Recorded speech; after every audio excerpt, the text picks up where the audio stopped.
Hey guys, we're back with a 65 Chevy Draggin Wagon project for drag and drive events.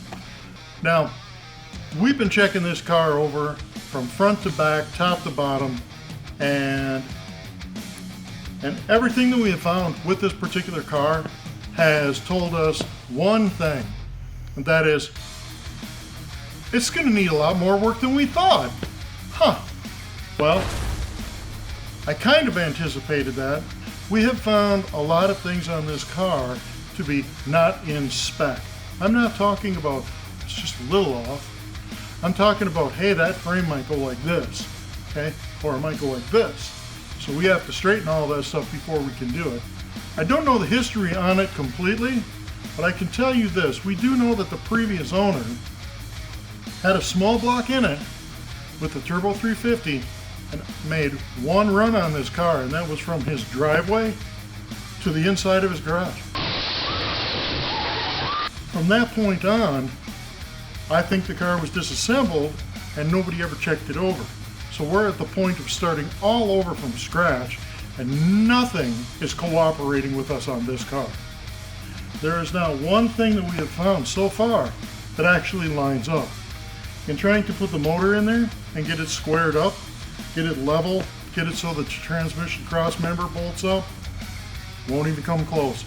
We're probably going to pull the engine and the transmission out. We're going to probably have to switch the mounts to motor plates, because the horsepower that we're going to put in this, it's not really going to take with those mounts. They're not going to take the power and the torque that we're going to put on it. We're going to put a big block in this one, so we've got a Turbo 400 that we've got behind it. However, there's another issue, because this Turbo 400 has an SFI thick bell housing on it. Now, when you put this in the car, one of the things that we found out was, if you look on the driver's side, you have about that much room to take the transmission bolt out if you need to remove the transmission. Not really cool. We're going to open up the firewall area so that we can actually get in there, and if we have to remove the transmission at an event or whatnot, we'll have to do that. But we're finding little things like that all the way through the car. This thing is going to be an animal. We're going to have to make sure that the control arms and everything on the front is beefy enough. We've got good brakes. Everything with the frame is stiff enough to hold it so that we can transfer the power back to the rear wheels.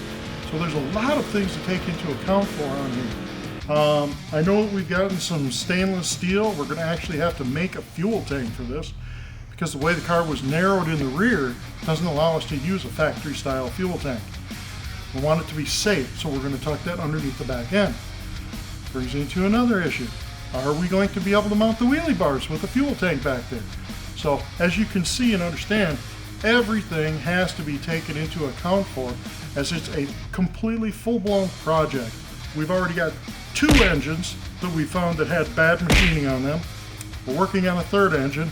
I've got a 4th big block right here that's completely machined, ready to go if we wanted to do that. So just taking into account, making sure everything's going to work for the whole plan.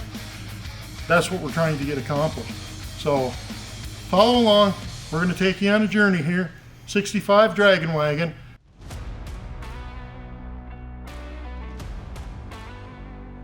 Now, one of the cool things about this car that I really didn't want to change was, I know this car has a lot of history, and it's blatantly evident because if you look inside here, you can see that the roll bar actually has a lot of the stickers that you get when you actually go to the drag strip and enter at the national events. So those stickers go with this car and just help to emphasize that this has been a drag car for a long, long time. I know they're from Wisconsin. Whoever owned this was serious, and they were running it. So that's why I didn't want to take that out, because it's a bit of nostalgia. What's this first one?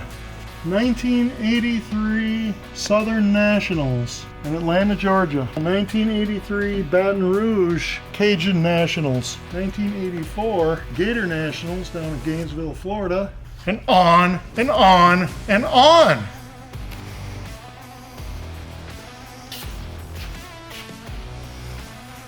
I know why it's cranked over like this. Because you've got a bunch of spring on that right side. So when the car leaves, it plants that tire, and it doesn't just keep twisting and break loose. pretty common stuff back in the day. Pretty common stuff today. So, yeah. But no, I don't know if that upper control arm is bent or whatnot. But this tire over here is sitting very strangely. Well, the work that's been done on that cross member is right down through here. If you look there, they actually notched this cross member down there so they can put a bigger oil pan in this car. They actually dropped it too. Or maybe it's dropped, I don't know. This is a different frame. That's the same frame for that particular car. It's from a '64 wagon. But yeah, they've changed a lot of stuff.